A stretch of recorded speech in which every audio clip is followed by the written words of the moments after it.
Welcome to the Beer Closet. Today on the program, we're going to be talking about sour beers. We're going to be talking about wild, sour, funky beers. When I was getting into good beer as far as a consumer and a drinker of the beer, it kind of was going along with also when I was starting to brew. But I worked through a number of styles. Eventually, I ended up kind of my final stop. My final train station stop on the line was sour beers. They were not as common back in about 2001. They were not as talked about or known about. The first time I ever had something like this is a Hanson's. This is an Old Creek, but I think I had a Oud Goose. I remember I had Cantillon. It was at a BJCP tasting class, and my mind was blown, and I did not like them. I was not prepared for that type of flavor. Well, over time, of course, like many of you, I came to like them, and then I wanted to try to make them. Well, 10 years ago, it was harder to make a sour beer or a wild beer, anything like the ones that you could go buy. However, now, 2015, 2016, there are lots of these, I call them like craft yeasteries, small yeast makers that are not White Labs or Y Yeast or some of the larger dry yeast manufacturers. These people make blends of Brettanomyces, Lactobacillus, lots of different critters and things that allow you to a little bit more easily make these types of beers at home. So, today's episode is brought to you by GigaYeast. The nice people at GigaYeast sent me 3 different strains to try. Today we're doing the first one. In another video, I did a split batch of wort and separated it out and fermented it with 2 other strains. That'll be another video. But this one is Sour Cherry Funk is what they called it. I decided to make an English mild. I'll talk a little bit more about the recipe at the end when we're doing the tasting notes. I didn't do a lot of a video or any video that I can think of on the actual process of brewing the beer because I just made a regular beer. But what this video consists of is tasting it along the way and seeing how it changes. It's still pretty young. When we did the tasting yesterday, it's only about 7 months old, but it already has developed a decent character. And the point of this video is, with GigaYeast and with a lot of these other places now, it's even easier to just kind of get a ready-made blend and make a really interesting, wild, funky, sour beer. You could also do it more of a traditional way and do it how you would have done it 10 or 15 years ago. But it's easier to make a pretty interesting and complex beer, so stick around and you'll see how this one is coming along at this early point. And let's get at it. This is what we're using today. Sour Cherry Funk, GigaYeast, 150. How's it going, everybody? Let's do a quick update on this Sour Cherry Funk Mild. It's been 11 days since I made it. It fermented at 73 to 74 degrees. It's down to 1010, which probably will not be the terminal gravity, but I just wanted to taste it. I wanted to rack it. I wanted to let it sit for another month or 2, and I'll check the gravity before bottling.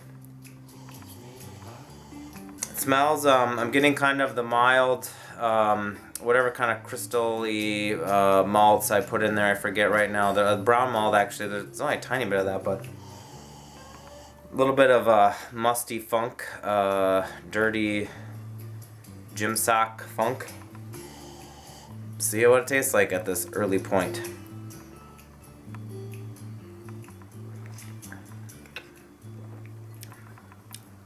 Well, it doesn't even taste as funky as it smells. It basically just tastes kind of like a nice mild. The mild recipe is the dry dock SS Minnow Mild from Dry Dock Brewing. That Northern brewer has a kit. It's my favorite mild recipe that I ever made, so I thought I'd just take that, and I thought if I could get it kind of funky and kind of sour cherry, it might be good. It's fermented over 70 gravities, not too high. IBUs should have been pretty low.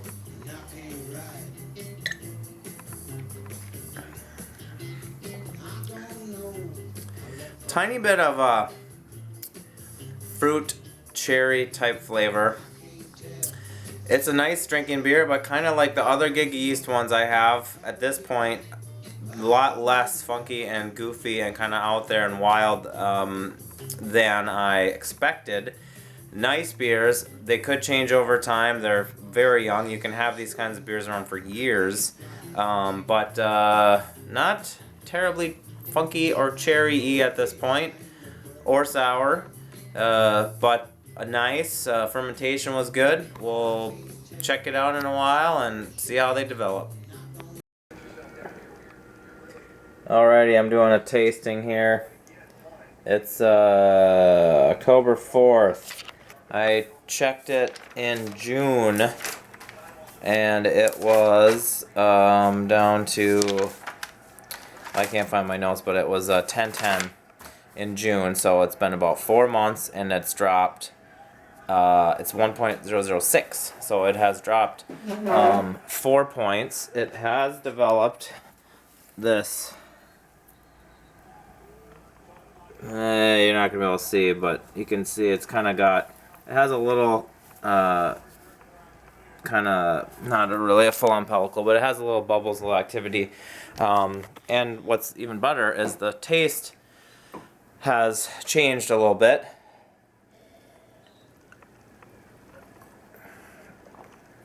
It's definitely becoming more Brett-like.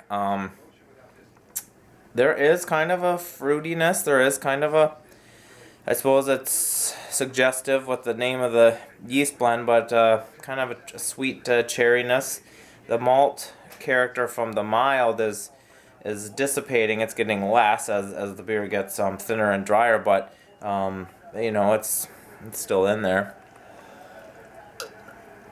Now my dilemma is coming into the fall here in the winter where it's not going to be very warm down here, and I don't really know what, if any, changes it's going to have over the winter, but since it did drop a number of points, I think I'll have to at least leave it for, maybe I'll just leave it another month or two, and if it doesn't change at all in the gravity at that point, I'll just figure that it's done and then package it and get drinking it sometime. But yeah, I would say it is coming along now. It is definitely more unique and more interesting than it was just after it kind of got done with the initial fermentation. Ooh, baby, I'm not going to talk a lot about exactly what I did today, but all of the GigaYeast batches are bottled. I just wanted to do a shot while they're all, you know, out there together right now. Sour Saison, that's 3 gallons there, and the middle part, 3 gallons of Berliner blend. You can see that one there. And then 5 gallons of this one, Sour Cherry Funk, that's an F, mild. So I got some cork tops, and then I have a whole nother case of that. So this was a long day of bottling. I had to stay home with a sick child, so I was able to take advantage of the time off, and 11 gallons of beer all bottled. Alright, let's see if we can get this thing open. It's cold out here. You know what? I'm just gonna go right to the tools, since we've evolved as a species and we have tools, and you know, we used to have strength also, but we're devolving. We'll get this sucker off. You know what? Through the magic of editing, this will seem like it took me 10 seconds. Oh! You get a blooper. Alright. Corkscrew. I have one actually. You have one? Always carry a corkscrew, right, Dono? Well, never too early for corkscrews. Oh, that's a beautiful sound. All right. This is the first of the 750s that I am opening, and I am pleased to hear that sound and to see the bubbles. Chip is working the camera for me. We're gonna do a little tasting on this fine Minnesota January day. Alright then. Alright, we're gonna taste this thing. I've not gone over the flavor descriptors expected as a result from this yeast blend. This GigaYeast blend. That's what, 150. GB 150. 3 strains of Brett, also with some lacto. Cheers. Cheers. It's probably going to be too cold to really. So, you can make these sour and funky and wild beers at home relatively easily, like we were talking about. This one is a little on the young side still. I made it June 5th, it's now January 23rd or something, so it's about 7 months old, I think, give or take, which is, you know, youngish for these types of things. I think a lot of guys, when they're making them, they won't even mess with them for a year. When I heard the name of Sour Cherry Funk, and when I was reading the flavor descriptors, which we'll go over in a minute, the thing that came to mind to me was like a light brown ale. A lot of times when you make these beers, you make pale wort, you make a golden wort, and then you make that sunky. That's a sour and funky. That was a. I'm gonna sunk a golden wort later today. I sunk the crap out of it. Sunky sounds like something you don't want when you're in a canoe. Sunky cold Medina. Yeah. This is like the second beer too, so it's gonna be a fun afternoon. Any initial impressions? It is cold. I get some cherry and oak and a little bit of chocolate, like candy chocolate, confectioner's chocolate in the nose. Right now the flavor is more predominantly chocolate. There's a little bit of earthy, kind of phenolic, some of that horse blanket Brett funk. The Brett, yep. But I've had this before at your house warmer, and I remember that being more pronounced. So I think it's probably a function of the beer being cold and us standing in the garage in January. I think the cherry notes are there, which is interesting that comes out. The beer, the recipe was modeled after a dry dock SS Minnow Mild, which is a brewery in Colorado, but Northern Brewer did a recipe kit. They did several kits of some of their beers, and I took that recipe and made it, and it was my favorite mild that I've ever made. So that's the one that I made for this. There'll be a link to the recipe, but it's about 8.5 pounds of raw pale malt. You could have used something more Englishy if you wanted. 0.625 pounds of Simpson's Medium Crystal, 0.375 pounds Caramel 120, and then like an eighth of or 0.1875, that's like 2 ounces, I think, of Simpson's chocolate, and then another couple ounces of brown malt, which is a small amount of that, but when you were saying like chocolatey, 3 ounces? is it 3? I think so. 0.1875. 0.25 You know what? would be 2 4. or 3. Yeah. Okay. 14 would be 1.5. Yeah. Decimals! It's all academic. We can figure it out. A little bit of fuggles, but you want to have low IBUs to have the, if there's any kind of critters in these types of beers, you want to have a low bitterness. So, 1052, I think it got down to, I don't have the final gravity on here, which is real good planning, but under 1010, I mean, I have 1010 on here when I racked it, so I did drop a little bit more. Chip, you got any, it is so cold, it really was kind of, I shouldn't have left where it. does the oak come from? That Well, I yeast think it's or the Brett. Fuggles? The Brett? I think it's the 3 strains of Brett and also lactobacillus. All right, so let's go over this. This is from GigaYeast right here. This blend creates an amazing, complex sour beer with fruity cherry esters. If you got to go check on that. I gotta check my Yeah, phone, go do guys. it. This guy's making a beer. Fermenting in low IBUs will cause the fermentation to complete more quickly, but will slow the souring. So, they're saying low IBUs. Expect to wait 3 to 4 months for significant souring. Did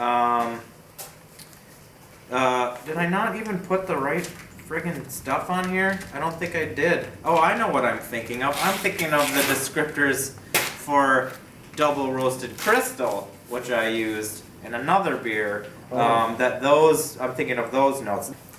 This says it creates a tart beer with cherry esters and complex flavors. So it doesn't give the detail that I thought, but I am pretty happy with it so far at this young point.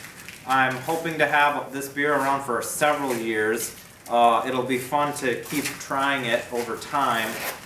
It's here he comes. It's boiling. It's only, like I said, 7 months old, but it already did develop some complexity and kind of unique flavor that it would not have if I just used an English yeast or a regular clean ale yeast.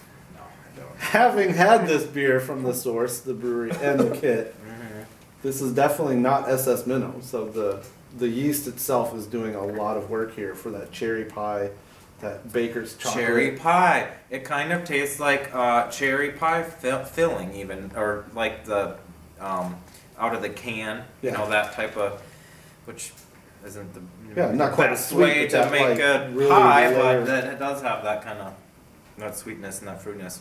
So yeah, we'll all, you guys, since you're around, we'll be able to drink this beer for many years, but it already does definitely have a Brett character and a fruit cherry character. It has a tiny bit of sourness from the lactobacillus, I assume, but that may also increase over time. Anyway, that's it. That's the first GigaYeast. I have 2 more GigaYeast blends that we will be tasting at some point, and there'll be a video on those. And we gotta get back to brewing, so catch you later. What? Gig on, giggers.